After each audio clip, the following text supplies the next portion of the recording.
முக்கியமான ஒரு விஷயத்தை சொல்றேன், நல்லா கேட்டுக்கோங்க. மிக முக்கியமான விஷயம். வாழ்க்கை பிறப்புங்கிற ஒரு கோட்ல ஆரம்பிக்குதா இல்லையா?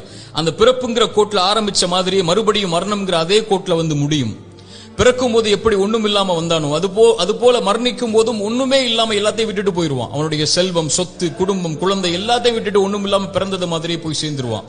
அப்ப எதுக்கு இந்த வாழ்க்கை, எதுக்கு இவ்வளவு பெரிய போராட்டம்னு கேட்கக்கூடியவங்களுக்கு இறை தூதர் இந்த 3 செயல்களை நீங்க உலகத்துல வாழும் போதே விதை போடுங்கன்னு சொன்னாங்க. அது பின்னால நீங்க அறுவடை செய்வீங்க. நீங்க மரணிச்சதற்கு பிறகும் உயிரோட வாழ்வீங்க அதன் காரணமான்னு சொன்னாங்க. அந்த 3 விஷயம் என்ன தெரியுமா? முதல் விஷயம், இறைவன் உங்களுக்கு செல்வம்னு ஒண்ணு கொடுப்பான். அது பிறருக்கு இந்த உலகத்திலேயே கொடுத்து உதவுங்க. அதன் மூலமாக ஒருவன் பலன் பெற்றிருந்தால், அதன் மூலமாக இன்னொருவன் பலன் பெற்றிருந்தால் அந்த தொடர் நன்மை உங்களுக்கு வந்தடையும்னு சொன்னாங்க. இரண்டாவது, இறைவன் உங்களுக்கு கல்வின்னு ஒண்ணு கற்றுக் கொடுப்பான். எதுவா இருந்தாலும் சரி, ஒரு எழுத்தா இருந்தாலும் சரி, அது பிறருக்கு பலன் பெற கற்றுக்கொடு. அதன் மூலமாக அவன் பலன் பெற்றிருந்தால், அதன் மூலமாக பலன் பெற்றிருந்தால் அந்த நன்மை வந்து சேரும்னாங்க. மூன்றாவது, இறைவன் உங்களுக்கு குழந்தை ஒன்று கொடு